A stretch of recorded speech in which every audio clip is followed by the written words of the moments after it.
Hello everyone, welcome back to another video. I hope सब कुछ बढ़िया चल रहा हो आप सबकी ज़िंदगी में। ये कार भाई मैंने 1 जून को ली थी और अभी तक 9000 अप्रॉक्स ये चल चुकी है, मतलब कि विद इन 3 मंथ्स इतनी ये चल चुकी है। बट अभी तक ना मैंने इसका कोई आपको ड्राइव रिव्यू नहीं बताया था।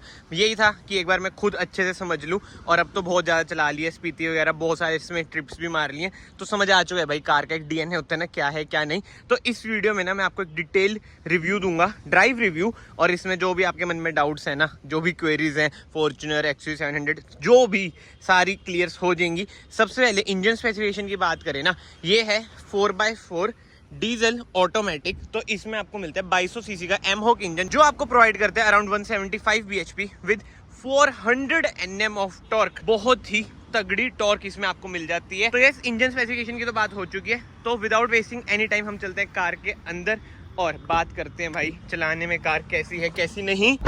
एंड बिल्कुल भी बायस्ड होके मैं कोई रिव्यू नहीं दूंगा भाई। जो मेरे भाई पहले से जुड़े हैं उन्हें पता ही है, चाहे मेरी कार हो मैं स्टिल बेइज्जती मार देता हूँ कि भाई ये नहीं है। बेइज्जती तो क्या ही यार, नेगेटिव्स बता ही देता हूँ, वरना स्टार्टिंग से ही बोलता आ रहा हूँ कि भाई कोई भी कार परफेक्ट नहीं होती है। A to Z चीजें आपको किसी भी कार में नहीं मिलती हैं। ये डैश कैम भी बच चुका है, डैश कैम भी लगवा लो भाई अगर अभी तक आपने कार में डैश कैम नहीं लगवाया है। चाहे फॉर्च्यूनर ले लो भाई, वो भी परफेक्ट कार नहीं है। सोशल मीडिया में बहुत चलता है फॉर्च्यूनर है, ये है वो है, और ये जो मतलब समझ रहे हो थोड़े ऐसे लोग होते हैं ना, वही बोलते हैं। जो जेन्युइन लोग होते हैं जिनके फॉर्च्यूनर है, कभी आपने उनके मुंह से नहीं सुना होगा। अब जो क्रिएटर से मेरी बातचीत है जिनका फॉर्च्यूनर है, अब मैं सबसे बेस्ट एग्जांपल लेता हूँ, आप सबके भी फेवरेट होंगे भाई, एलवी यादव भाई, ठीक है। कभी आपने उनके मुंह से सुने कि भाई स्कॉर्पियन ये है वो है ये है वो है। समझ रहे हो ना मैं क्या कहना चाह रहा हूँ। जो थोड़े ढंग के लोग होते हैं भाई, वो चीजें ऐसे नहीं बोलते, वो ये छलारू से बोल देते हैं कि भाई ये है वो है। बट हर कार भाई अलग होती है।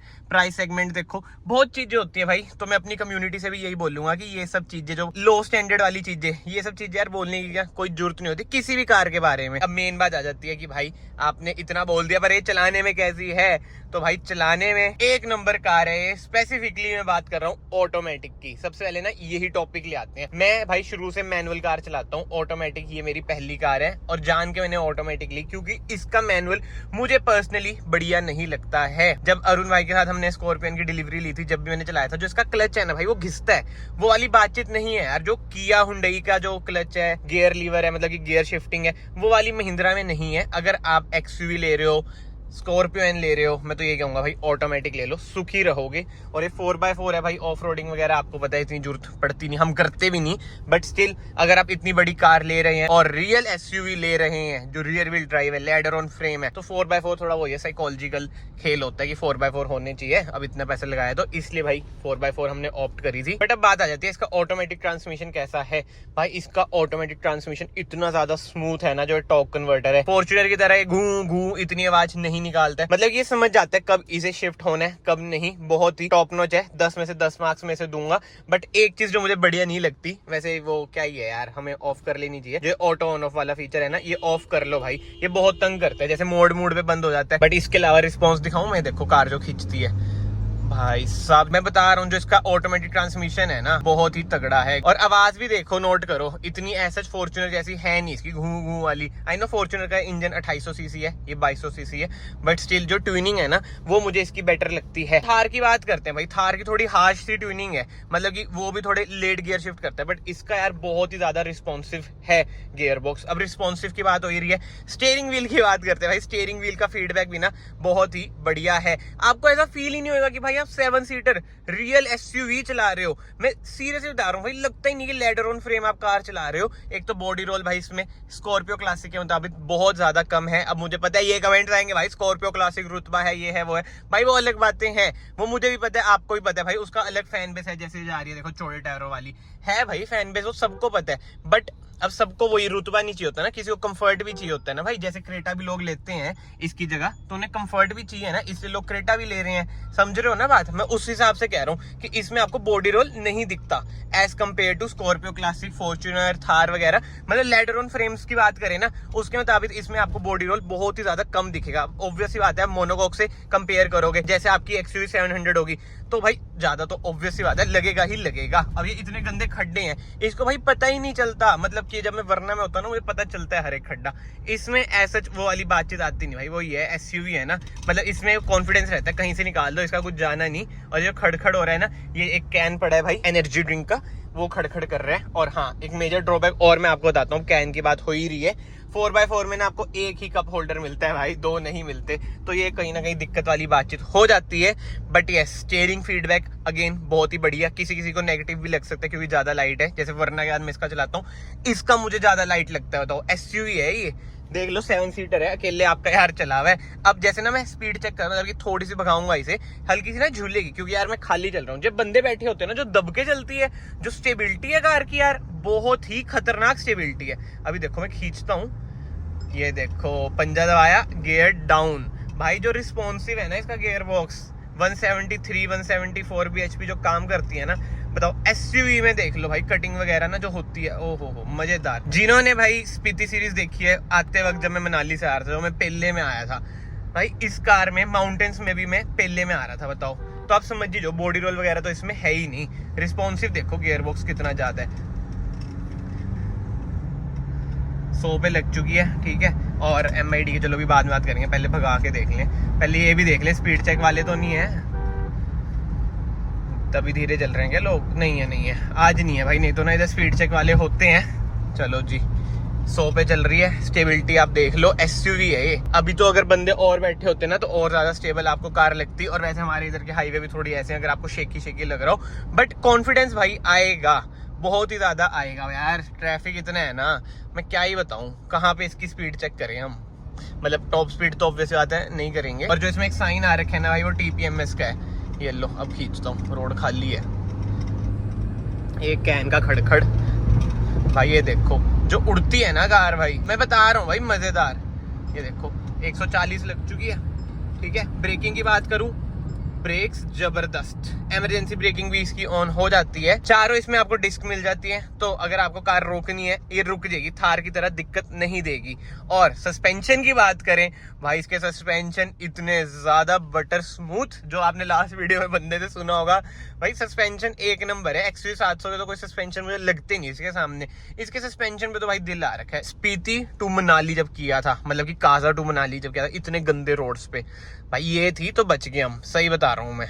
मतलब इसके सस्पेंशन यार, आप भी कहोगे भाई क्या सस्पेंशन है। नेगेटिव्स की भी अभी मैं बात करूंगा, but I swear under 30 lakhs अगर आपको रियल एसयूवी चाहिए, rear wheel drive 4x4 automatic भी ले लो भाई, मजेदार। मैं बता रहा हूँ, आप यही लोगे, चला के देखना आप एक बार इसे। एंड हाँ, मैं ये एक्सेप्ट करता हूँ भाई, मैनुअल को भगाने में ज्यादा मजा आता है, बट यार ये एसयूवी है, ये भगाने के लिए है ही नहीं। जैसे आज मैंने अभी दिखाई आपको, 140 तक मैंने लगाई, मेरे ख्याल से मैंने पहली बार भगाई होगी यार, आई स्वेयर। वरना मैं भगाता हूँ, मैं एक्सेप्ट करता हूँ। एसयूवी को यार कौन ही भगाता है, समझ रहे हो ना। एसयूवी तो थोड़ा वही है, हाथी की चाल है भाई, धीरे धीरे रुतबे के साथ आराम आराम से चलो। एंड ये तो अभी ना हम हाईवे पे चल रहे हैं, बट सिटी ड्राइव की मैं बात करूँ ना, सिटी ड्राइव में भी कोई भी दिक्कत नहीं आती है यार। अभी हमें मोड़ूंगा आगे से, एक हमारी सोसाइटी का गंदा सा कट आएगा, जो इसकी कटिंग है बहुत ही बढ़िया। थार में जो मुझे दिक्कत लगती थी ना, वो इसमें बिल्कुल भी नहीं है। और कंफर्ट कार में भाई जबरदस्त आपको मिलता ही है। बट हाँ, बहुत पॉजिटिव्स की बात होगी, हम नेगेटिव्स की बात कर लेते हैं। अभी मैंने देखो जैसे कंफर्ट की बात करी, अब होंडा एलिवेट से आप इसे कंपेयर करोगे तो ऑब्वियस ही बात है वो वाला कंफर्ट नहीं है। एक रग्ड कार वाले कंफर्ट के मुताबिक बहुत ही बढ़िया कंफर्ट इसमें आपको मिल जाता है। सीट्स वगैरह की बात करें, ऐसी कुछ है इसकी सीट्स, लेदराइज, जिसमें आपको सीट्स मिल जाती हैं। अब नेक्स्ट नेगेटिव की बात करते हैं, जिसमें सिर्फ मुझे लगता है कि फॉर्च्यूनर से ना एक चीज में पीछे रहती है, वो है रिलायबिलिटी। अब इंजन रिलायबिलिटी की बात नहीं कर रहा भाई, एमहॉक जिन्हें पता है उन्हें पता ही होगा कि भाई कितने टाइम से चला हुआ आ रहा है एमहॉक, बहुत ही पुराना इंजन है, बहुत ही रिलायबल है। बट इलेक्ट्रॉनिक्स, कभी इसकी स्क्रीन बंद हो, मतलब कि मेरे साथ तो देखो 1-2 बार ही हुआ है, उसके बाद कभी नहीं हुआ। बट वही बात आ जाती है, 1-2 बार के लिए तुम क्या 20 लाख रुपए मतलब वर्थ है खर्चने, वो आपके ऊपर है। देखो पर्सन टू पर्सन वेरी करता है। मैं तो अभी भी यही कहूंगा, कोई अगर सोच रहा है फॉर्च्यूनर लेने की, नई फॉर्च्यूनर आ रही है, रुक जो वो आएगी ना भाई, आपका दिल आ जाएगा उस पे। मैं अपने रीजन वाली वीडियो तो फिर कभी बनाऊंगा, मेरा तो कोई और ही रीजन है कि मैं फॉर्च्यूनर पे क्यों नहीं गया। मेरा तो पूरा ही डन था 99%। मैं तो विद प्रूफ के साथ वो वीडियो बनाऊंगा, सारी कोटेशन वगैरह सब कुछ पड़ा है व्हाट्सएप पे मेरे पास तो। बट एनीवे, ये सब चीजें हम छोड़ते हैं। मैं आपको ये बता रहा था, कभी इसकी स्क्रीन बंद हो जाती है, कभी कुछ हो जाता है, बट मेरे साथ तो अभी हुआ नहीं। बट बहुत केसेस में हमने सुना है, ऐसे सुना तो ऐसे किया सेल्टोस वगैरह में भी है। बट इसका ये फेमस पता है क्यों हो जाता है इतना बोलबाला, just because of this Mahindra. बाकी एक पॉजिटिव तो मैं आपको बताने भूल गया यार, ये देखो इंस्ट्रूमेंट क्लस्टर इसका कितना ही प्रीमियम लगता है। मतलब कि यार इंटीरियर क्वालिटी वगैरह ना इसकी कहीं ना कहीं आपको प्रीमियम लगेगी। मैं टॉप मॉडल की बात कर रहा हूँ। अब ये देख लो जैसे ट्रैफिक है, ट्रैफिक में भी ना आप थकोगे नहीं भाई इस कार को चलाते हुए। मैंने इसे कॉन्टिन्यूसली 12-13 घंटे चलाया है, बट थकावट भाई फील नहीं होती भाई। इतनी कंफर्टेबल कार ये मुझे लगती है।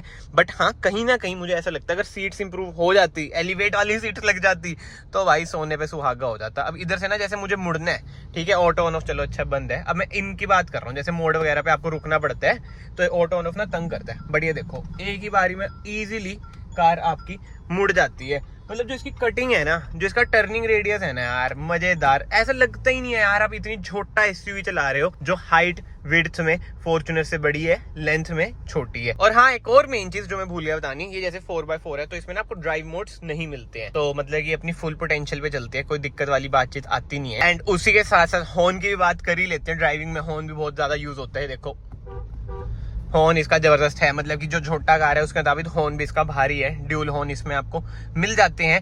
बाकी तो अब XUV700 से हम कंपेयर करें ना भाई, देखो दोनों ही अलग सेगमेंट है। अब आप भी सोचोगे भाई प्राइस रेंज तो सेम है, ये क्या बात कर रहे हो, XUV तो लगती है दोनों। बट भाई वो है फ्रंट व्हील ड्राइव, ये है रियर व्हील ड्राइव। सबसे जो मेजर फर्क आ जाता है ना आम इंसान के लिए, जिसमें मैं आता हूँ average, front wheel drive cars की ना एवरेज ज्यादा होती है as compare to rear wheel drive car. तभी XUV700 की एवरेज भी ज्यादा आपको मिलेगी as compare to Scorpio N. अब इसकी माइलेज की भी बात कर लेते हैं। वैसे मैं आपको दिखाई देता हूँ, ये देख लो भाई 13 की माइलेज दे रही है। आज सुबह में 12:30 बजे निकला था, 2 घंटे वही चंडीगढ़ में धक्के खा रहा था, सिटी ट्रैफिक में चलाई है, 13 की माइलेज शो कर रही है। तो माइलेज कहीं ना कहीं भाई इतनी छोटा कार से इतनी ठीक है। बट अब सबसे बढ़िया चीज जो मुझे लगी एज कम्पेयर टू फॉर्च्यूनर में भाई आपको बताइए एड ब्लू वगैरह की कितनी दिक्कत आती है। इसमें देख लो भाई हर 10,000 पे ना एड ब्लू डलता है। और ये देख लो अभी भी इसका 46% बचा हुआ है। ये कहीं ना कहीं भाई मुझे बढ़िया लगता है। अब मैं फॉर्च्यूनर का बार बार इसलिए नाम ले रहा हूँ क्योंकि सोशल मीडिया पे भाई यही चल रहा है कि भाई फॉर्च्यूनर, स्कॉर्पियो एन, जबकि स्कॉर्पियो एन एक सेगमेंट नीचे आती है, ये आपको पता ही होगा। अब आप खुद सोचो, नीचे वाली कार को बंदे अपर सेगमेंट से कंपेयर कर रहे हैं, तो कहीं ना कहीं कुछ ना कुछ तो बातचीत होगी। और वही बात आ जाती है, अगर ये कार थोड़ी ज्यादा महंगी भी होती ना, फिर भी लोग इसे भाई लेते ही लेते, क्योंकि भाई जो कार में चीजें प्रोवाइड कर रहे हैं ना जबरदस्त। आई एक्सेप्ट की इलेक्ट्रॉनिक्स थोड़े बहुत इन्हें इंप्रूव करने चाहिए। एंड इसके 0 to 100 की बात करें ना, 11 to 12 सेकंड्स के बीच 0 to 100 ये टच कर जाती है। पेट्रोल में 200 bhp आती है भाई, तो ज्यादा भागती है, वो और जल्दी कर देगी। और जब ये मैंने टेस्ट किया था ना भाई, ये तो मेरे दिमाग में रहा ही नहीं कि भाई मेरी 4x4 भी तो है, 4x4 का डिफरेंशियल वगैरह, वेट वगैरह भी ज्यादा होता है। तो वो सब चीजें भी ना भाई कहीं ना कहीं रोल प्ले करती ही है। एंड यार हमने ऑन रोड तो बहुत चला ली कार, अब मैं सोच रहा हूँ इसे ऑफ रोड ही ले चलें भाई। कुछ रिकवरी वगैरह नहीं है मेरे पास, ले चलूं? बताओ, डर तो लगता ही है भाई क्योंकि हमारे पास रिकवरी वगैरह होती नहीं है। बट ये देख लो सारा ऑफ रोड ही है। चलते हैं, देखते हैं क्या रहता है। निकल ही जाती है यार, इस 4x4 की जरूरत भी नहीं पड़ती लगाने की ज्यादातर। बट वही है यार, मुझे ना इसमें डर सा लगता है। थार में ना डर नहीं लगता था मुझे ऑफ रोडिंग करते हुए। इसमें थोड़ा रहता ही है कि बम्पर वम्पर ना लग जाए, ये ना हो जाए, वो ना हो जाए। बट स्टिल कार देख लो, सस्पेंशन देख लो यार इसके। थार में तो झूलते रहते थे ना, इसमें वो वाला हिसाब किताब है ही नहीं भाई, इसमें झूलते ही नहीं है हम। ये जो दलदल सा है ना इधर ही है जो है। बट छोड़ो यार, क्या बाड़नी, चल क्या बाड़ी ले। डबल माइंडेड भी तो रहता हूँ मैं। अब ये भी नहीं पता नीचे कोई पोर्ट होल्स वगैरह ना हो, लेट्स सी, जाके पता चलेगा। देखो फंस गई। ये देखो भाई एक्सेलरेशन पूरी दे रखी है, फंसी जा रही है, ठीक है। अब मैं इधर आपको दिखा देता हूँ, ये देखो, ओए ये तो ज्यादा ही फंस गई भाई। ये देखो दलदल में। यश भाई ये क्या कर दिया आपने? 4x4 लगाते हैं इन चीजों में, 4x4 काम आता है भाई। ड्राइव रिव्यू ज्यादा ही तगड़ा बन गया। ये देखो 4x4 अब लग चुका है। अब निकालने की कोशिश करें। ये देखो वो निकल गई। बट आगे यार गड्ढे हैं तो रिवर्स ही ले लेते हैं। I mean, आगे यार पत्थर है तो रिवर्स ही ले लेते हैं, निकल तो गई। ये लो जी, कोई दिक्कत वाली बातचीत आती नहीं है भाई। वही है 4x4 तो 4x4 है। मैं आपको यही कह रहा हूँ, अगर आपको एक रियल एसयूवी लेनी है तो 4x4 में ही लो। मतलब ठीक है यार, 1.5-2 लाख रुपए जितना भी एक्स्ट्रा पड़ता है वर्थ लगता है। आगे देख लो गड्ढा कितना ज्यादा है, उधर भी हमने घुसा दी। वैसे मैं आगे भी ले जा सकता हूँ बट पत्थर है तो वो यार डर ही लगता है। महंगी कार हमारे लिए तो यही महंगी है, 30 लाख रुपए बहुत होते हैं भाई, इसलिए आराम से ही चलो। अब वो ये पंगे लेने का मन तो करता ही है। सीधा मैं जा रहा था, मैं कहा इधर पत्थर नहीं है, इधर लेके चले। मैं कहा ड्राइव रिव्यू है ही तो एक ऑफ रोडिंग कैपेबिलिटीज भी पता चली देंगी ना। ओ भाई आराम से निकल गई भाई। और दलदल ना अच्छा खासा है। अब मेरे साथ कोई है नहीं भाई बंधु जो बाहर का भी शूट कर ले। ये देखो सामने एक बार ना मैं उतर के आपको दिखाता हूँ, आपको जब पता चलेगा कि कितना ज्यादा डीप है, उससे आपको ना मतलब कि एक पता चल जाएगा कि भाई 4x4 की कैपेबिलिटीज कैसी है। अब वही बात है यार, ड्राइव रिव्यू है तो इन डिटेल ही होना चाहिए ना, एक ही बारी में सब कुछ ही समझ आ जाएगा आपको। ऑन रोड मैंने आपको दिखाई दिया, ऑफ रोड अब ये हो रहा है। कार की हालत देख लो, टायर कितने ही गंदे हो चुके हैं, ये देख लो भाई। और अब टायर की बात हो रही है, 18 इंच के टायर इसमें आपको मिलते हैं। हाईवे टेरेन नहीं है भाई, ऑल टेरेन नहीं है ये। और ये देख लो खड्डा कितना डीप है, बट इसके लिए कुछ मायने नहीं रखता। बट ये सब बहुत हो गया भाई, चलते हैं। 4x4 में ही लगा हुआ है। और हाँ, एक चीज तो मैं भूल ही गया भाई, इसमें आपको मोड भी मिलते हैं। ये देख लो, जैसे माउंटेन मोड में लग रखा है, अब इसे घुमाता हूँ, ये लग चुका है मड मोड। मड मोड में ही लगाना था मुझे, अब मड ही है ना मेरे ख्याल से तो भाई, है ना भाई। चले, चलो जी चलते हैं। कोई और होता ना बाहर से शूट करता तो और मजे आ जाते। ऑफ रोडिंग की एक सेपरेट वीडियो चाहिए भाई तो बताना। ओ भाई निकल तो आराम से जाती है, पर नीचे ना हल्का फुल्का ना बचता है इसका सिस्टम। पता है क्यों? क्योंकि जो इसकी ग्राउंड क्लियरेंस है ना वो कम है, वो आपको मिलती है अराउंड 187 mm की। ये कोई बोलता नहीं, बट ये बहुत ही बड़ा डिसएडवांटेज है भाई, जो इसकी ग्राउंड क्लियरेंस है ना 187 mm की है। बताओ एलिवेट में आपको 220 mm की ग्राउंड क्लियरेंस मिल जाती है। बट वही बात आ जाती है ना भाई, हर कार अलग होती है, किसी कार से हमें कंपेयर नहीं करना चाहिए। बट एनीवे, आई होप आपको डिटेल ड्राइव रिव्यू पसंद आया हो, सारी इन्फॉर्मेशन आपको मिल गई हो। अगर कोई और आपके मन में डाउट्स है कमेंट्स में आप लिख सकते हैं। एंड अगर आपको ये वीडियो पसंद आई, वीडियो को याद से लाइक कर देना, चैनल को याद से सब्सक्राइब कर देना। मैं आप सबको मिलता हूँ नेक्स्ट वीडियो में। Till then bye bye, take care.